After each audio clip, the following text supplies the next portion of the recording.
Hi everyone, it's Caitlin again. Today we're out in my wood shop and I'm going to do a demonstration video on the bandsaw. That is what I am right here with. It is, as I said, it's similar in types to both the scroll saw and the jigsaw. I use it predominantly for finished work, but I know other people can use it for other things too. It's more because of what I do. So I have the cover off so you can see the internal mechanisms. Basically, the bandsaw is a continual band, hence the name band, that runs on two gears. There's one up here and there's one below, which you can't see in frame. These things spin, and when you tighten up the gears, basically they just pull the gears like this apart. That tightens up the blade and makes it actually function and cut. Now, you have to have the cover on, which I'm going to do that in just a few seconds in order to actually make my cuts that I'm going to demonstrate today. I just have this open so you can see it. One of the big problems that I have with the bandsaw, and this is more just personal experience, the bandsaw blade keeps slipping off. And a lot of times you do something that's called a relief cut.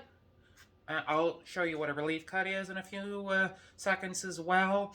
That will help relieve the pressure on the blade and it's less likely to slip. I don't do enough of them, which is why the blade comes off as easily as it does for me. But then again, I don't do a ton of stuff on the bandsaw. If I have a choice between bandsaw or my scroll saw, I'm going to use the scroll saw every time.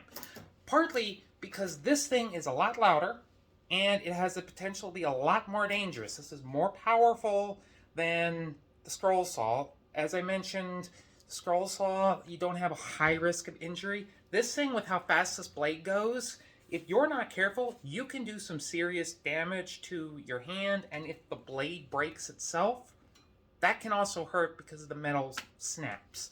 I actually had a blade break on me once on the bandsaw. I was fortunate. Okay, not fortunate. I was wearing my protective equipment, and the blade hit me on the glove, and it probably would have done some serious damage if I hadn't been wearing the glove. I could see it had damaged my protective equipment. So, alrighty. So, I'm going to pause real quick so I can get the stuff ready, and then I will continue and show you some actual wood cutting.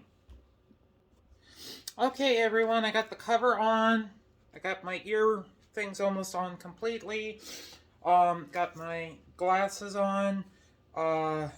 This is going to be interesting with the two pairs. Normally I wear a different one for this, but I couldn't find them.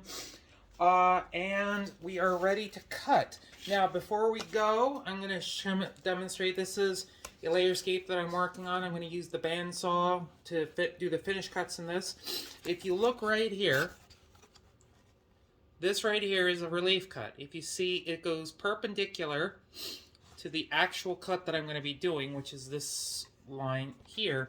I have this in other areas as well. There's one right here, there's one right here, and I also have one up here too. Technically, for straight cuts, you really don't need relief cuts. Relief cuts are more for if you're doing something that's like a circle. And the reason why you want to cut it on a circle, it doesn't matter which direction you're doing it, you want to have your relief cuts, because the more that you cut, the more the wood will bind the blade, and that's what generally causes the saw blade to get pulled out, and then you have to reset it, which, as I said, it's a pain to do. So, now this is going to be really loud, so I might not be doing a whole lot of talking during this, but I at least wanted to show you what to do. So, here we go.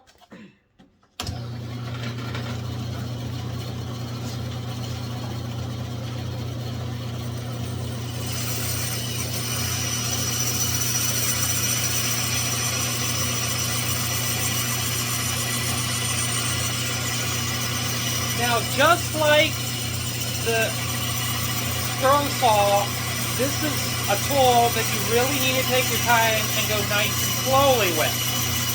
You don't want to just go as fast as possible, because if you go fast, that also has a tendency to skip the blade out, and that's not ideal.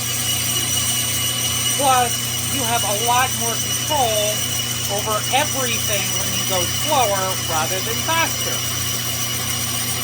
So I'm going to be quiet now. I'm going to do the rest of the cut, and I will show you what it is, what it looks like when it's all done.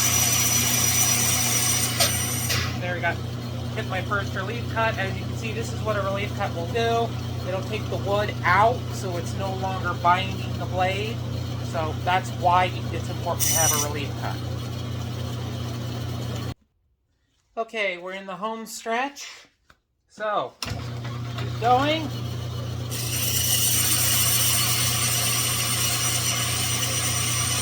Now, very importantly, one of the other reasons why you have to be careful when you are using the bandsaw, let's say I stopped right here. I still have a ways to go on the cut, but if I wanted to move my blade for one reason or another, I have to pull it out this way. That pulls the bandsaw blade off the gears inside, so you have a tendency of pulling it out, which would then require you to take everything out and set it up again. This is where I typically get in trouble, is like I routinely forget to do that. So one way that you can prevent it is you just put your hand, make sure the blade is not running. Put your hand right over here on the blade and apply enough pressure. You don't need to have a whole lot, but enough pressure so that the blade will not move when you slide it this way. So that way it stays where it's supposed to. Alrighty, now we'll finish. As